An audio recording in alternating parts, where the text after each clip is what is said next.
Good evening from Marie at messymcreations. Joining you free of headache this evening, but full of cold. So if it's not one thing, it's another. But hey ho, life goes on. So I promised you a fancy fold. So one can only hope this goes to plan. So I do have my instructions to the side of me to be absolutely sure that I do this right. The first time of doing it live. I have taught it in a class before, so that's kind of why I'm hoping this goes. Okay, I have chosen a paper from the gorgeous papers that are Ice Cream Corner. So these, so many things you could do with these. So obviously they have ice creams on and kind of splodges and lovely patterns on the back, ice lollies, lovely stripes, and coordinating colours. We have Bermuda Bay, Blackberry Bliss, Bumblebee, Cinnamon Cider, Old Olive, Petal Pink, Pool Party, Purple Posy, so saffron, soft seafoam, terracotta tile, and of course white. So I have chosen today to use this paper, and I'm focusing on Petal Pink and Terracotta. Hi Carol, hope you're well. So yes, they are absolutely stunning papers. So you will be seeing more of these as we go on through. It's not quite ice cream weather just yet, is it? But it will be soon, she says, living in hope. So my background I have embossed with the brick embossing folder, and I have a standard size card in terracotta tile, so that is going to lay on there. I have cut off to the corners opposites because that's what I like to do. And this is my piece of paper. So this, let's get my arm out. So with the Stampin' Up trimmer, may need to remove that surface. I think we are okay. It has the extendable arm because this paper needs to be 14.4 centimetres, which I have cut that. I'm just going to double check, by 25 centimetres. So obviously we need that arm out to get to our 25 centimetres. So I've cut my card base and my piece of card to lay on top. So now to start the process. Just have a quick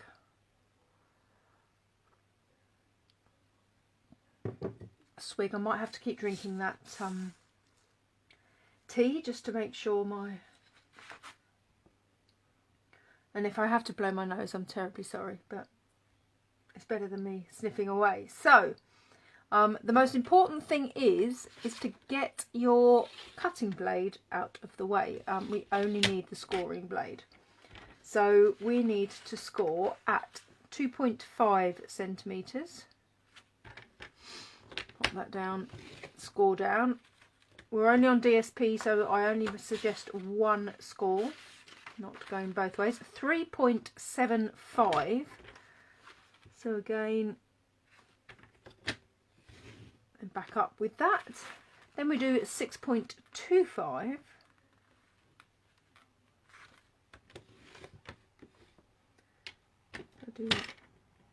Done that hard enough. 6.25, then 7.5,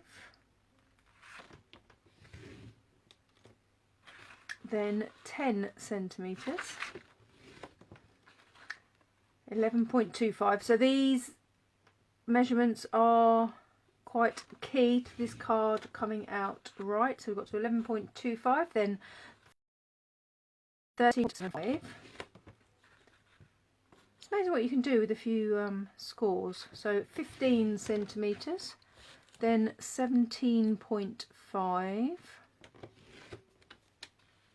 then 18.75. Not the most exciting thing for you to watch, I know, but it will all become, where have I got to? Sorry, 18.75, 21.25.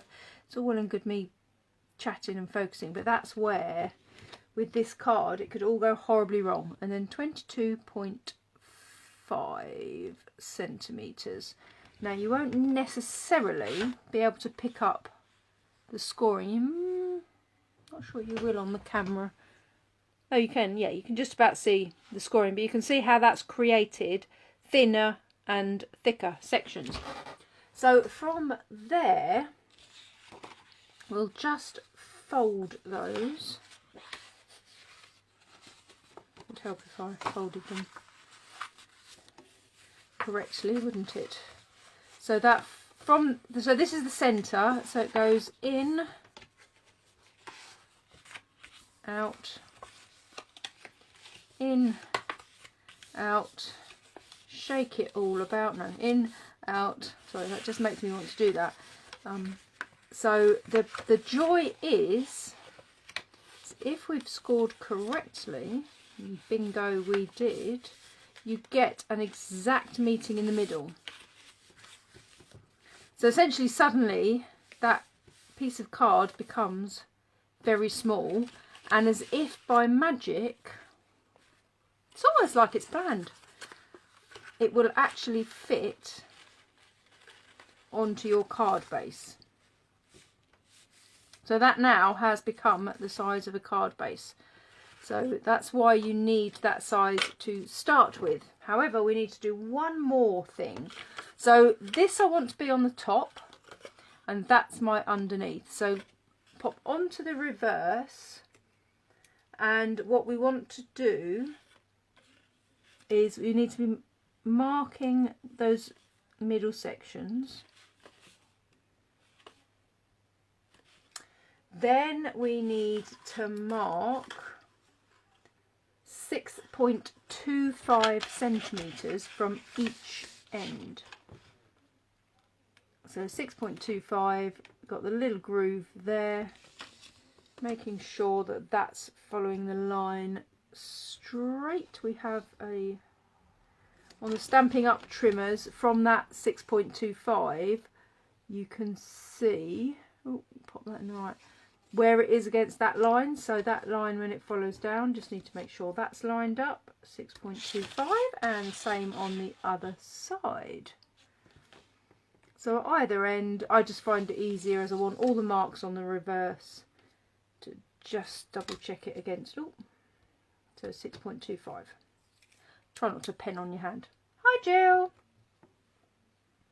And then from those marks, so from this inner one here, and so you're taking the two closer ones, mark them on the diagonal. So those two marks on the diagonal, cut. So we're cutting a corner off. So again, that mark on the outer edge there and the outer edge there. It's a lot easier to teach this in person, to be fair, but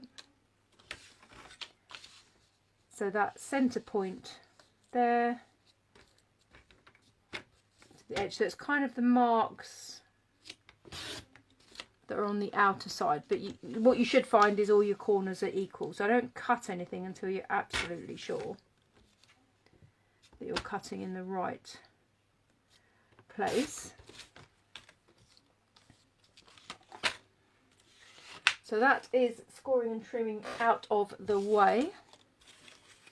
So those four pieces, I mean, they're such beautiful papers. When you put them together, they will all match, and they are scored, but I reckon we could still do something with those. So they're big enough that I don't want to throw them away when the papers are so beautiful. So again, when I fold that up, what occurs is you see the reverse of the paper on those corners. So then all we have to do is stick it to our card base and then decide how to decorate it. And this is where you have to have like about 10 hands. But if you can see, when I line that up, that matches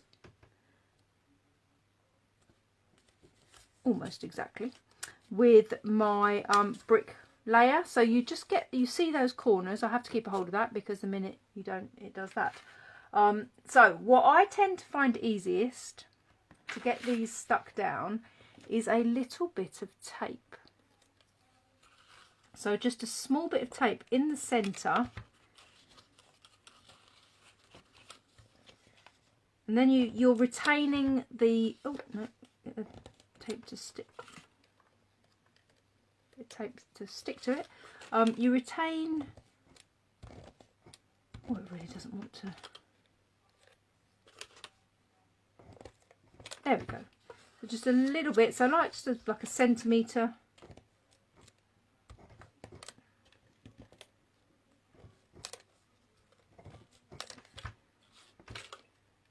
My tape's playing up.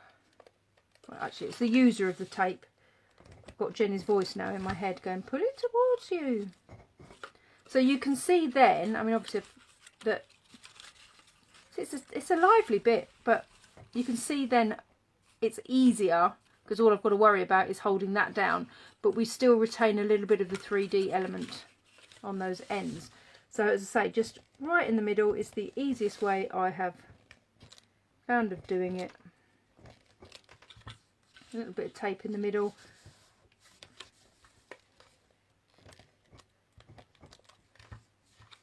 But the joy of all our Stampin' Up papers is whichever side of the paper you use is beautiful.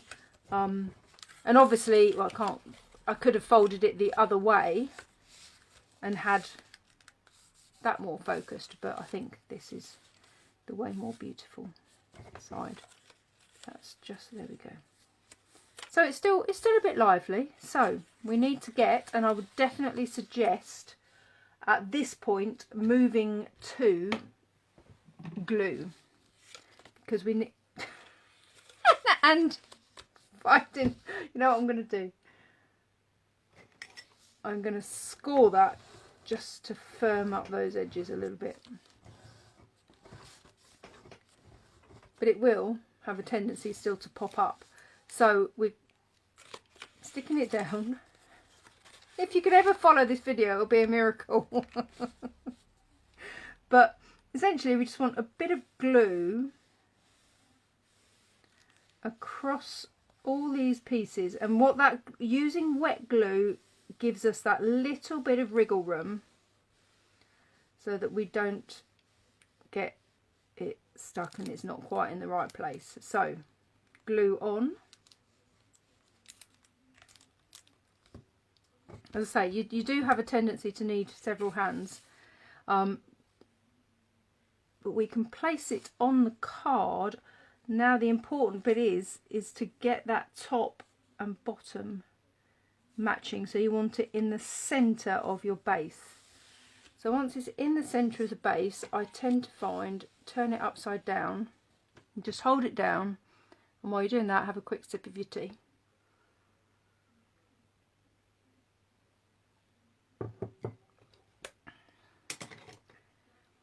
I'm quite impressed I haven't sneezed yet. This is the most sneezy cold that I've had for a long time. So I'm just holding that down just to get the wet glue to stick. So hopefully in holding that down it's still straight. Hi Tracy! So there we go. So with the use of a little bit of tape just to make that slightly easier for you, and you definitely need the wet glue to give yourself a little bit of wriggle room, because you want that as centrally placed as you possibly can. Now because I've embossed that paper, I also find wet glue is better for sticking that to the card base. So wet glue in your preferred fashion. I always go a little bit crazy, and generally I do it on the inners so that if it spreads out, and at this point it doesn't matter which way up it goes on your card. And the only, where does my card open? Oh, there we go. Oh, had a panic then. The only thing I think that dictates whether this is a portrait or a landscape card is the fact that I've used that brick So whatever your embossing folder is, prior to embossing it, just decide which way your card is, because it does kind of dictate which way you want it. But the card can be made to be in either way. So then all we need is a little bit of decoration. So I've recently received my double oval. Hi Carol. I suspect it isn't called a double oval punch. Or it might be, to be fair, but oh. I'm just going to double check that quickly.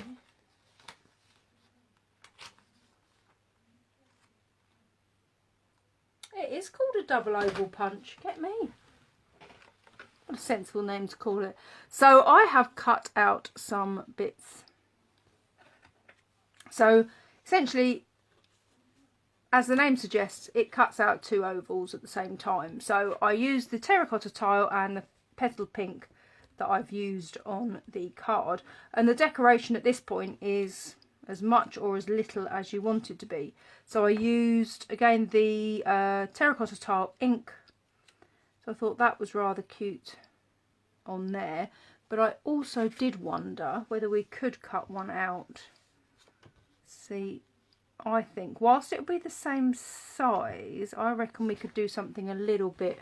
Who says things have to be straight? So I'm only going to cut one of the ovals, which is obviously easier with the larger one because it's at the top.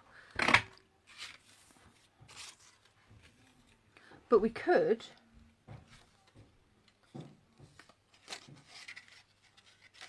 I'm going to cut, I can't cut the, oh, do you know what I could do? Look, I could use that end.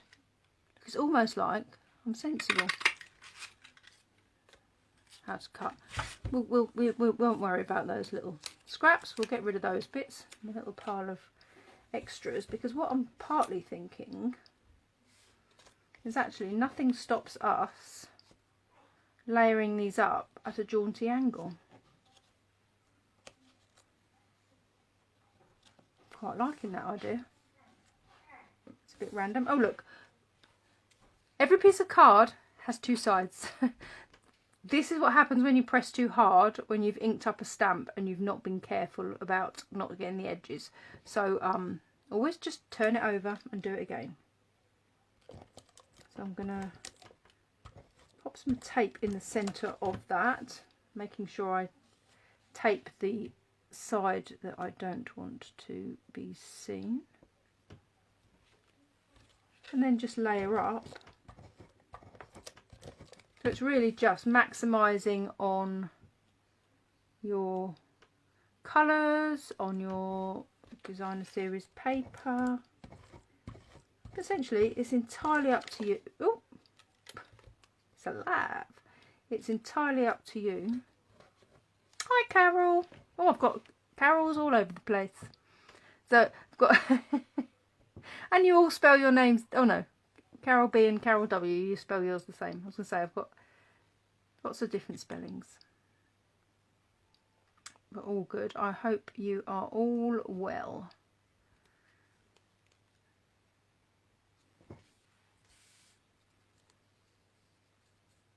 Oh, Jane, I promise you that delivery is going to be so exciting when it does arrive. So yeah, so you know, decorate however you fancy. I'm thinking what I might do, I had a bit of gold thread hanging about earlier. Things just sort of, well, on my craft desk they go all over the place. But yeah, Jane, take a watch later and hopefully you can follow my my instructions on how to create a card like this. It's nearly with you. It won't take long now. So all I'm thinking is just adding a little bit of gold thread somehow. Maybe to-ing and throwing across the... So essentially just decorate it however you fancy. So I'm going to put some tape on the back of here, actually, because I want Oh, I left it upstairs.